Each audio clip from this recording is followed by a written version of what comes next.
Good afternoon, guys. Oh my gosh, this morning was just hectic. Just having a vent, a moan, a polite one. I'm sitting in my car, guys. I've been sitting in my car for ages. I'm not gonna lie. It's just quite therapeutic and just relaxing. It is quite hot today, but I'm not complaining. I'm just taking in the sun. But it is quite hot. Anyway, this morning was just, as an autism parents will know what I'm talking about, right? Wake up in the morning, you're just feeling so, like, motivational, so confident. You hope that your day is going to go as you planned, or your morning or your afternoon or whatever. Anyway, I woke up, so, because I like my sleep, guys. I'm not joking. I love my sleep. Even though I don't get much sleep, but I do love my sleep, and I like to have a good rest because I know it prepares me fully for the day. Anyway, the kids had like the Easter holidays. My son, he had like almost 3 weeks. It was like 20 days, so it was literally 3 weeks. So with Caden, when he goes back to school, it's the whole routine. All kids, regardless of being neurotypical, neurodivergent, they all have like a routine anyway. But neurodivergent kids, get the words right. It's another level. If you know, you know. Okay. So Caden went back to school maybe, I think, last week, Wednesday or something, but it takes him about a week or so to get back into the routine. This morning I woke up in a good mood, I had a fairly decent sleep. I had about 6 hours. That's a lot for me. And I was getting Caden dressed, wash, the rest of it and everything like that. And I don't know what triggered it. I think it's when I do his hair mainly. I've said that before in previous posts. When I do his hair, it triggers him. It just makes him. And once the meltdown starts, oh my gosh, guys, I just feel bloody drained. It went on for ages. I was even like 5 minutes late getting him to school. It's not a lot, but it was 5 minutes late because I just thought, right, that's it. I just said, come on, we're going. That's it, we are going. So I just thought, if I'm gonna linger in the house, usually I just linger in the house, and just like let him out, as long as he's safe and stuff like that. Parents, as long as he's safe and he's not harming himself or harming me or whatever, I just let him get on with it. But I just thought, no, I'm getting you to school, because I know when he's at school, it's another story. So what I talk about is kids or adults who mask. Masking is a big thing with autistic kids.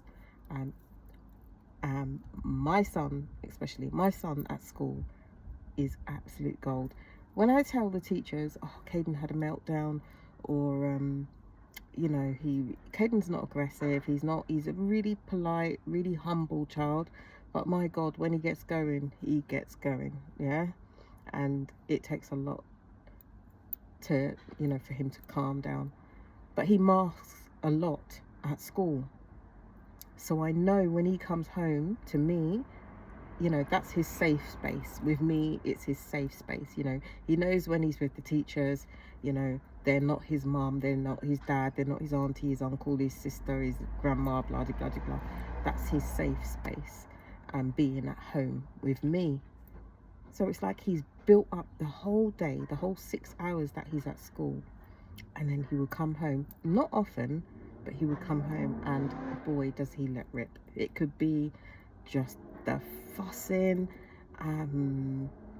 just like he's spoiled. And my son's not spoiled. Do you know what I mean? I look after him. I do everything I can do for him. Okay, he might be spoiled a little bit, you know what I mean, because he's my baby. But like, he's not spoiled like, I will make him get away with like everything and anything. No, not because you're autistic or whatever, I'm gonna let you get away with stuff. No. Do you know what I mean? I'll be lenient in a few ways. Do you know what I mean? Because I have to understand that, he can't control his emotions. He's finding it difficult to control his emotions. The whole thing. Yeah. But like, when it comes to like other things where it's becoming up, excessive, you have to be firm. You have to be.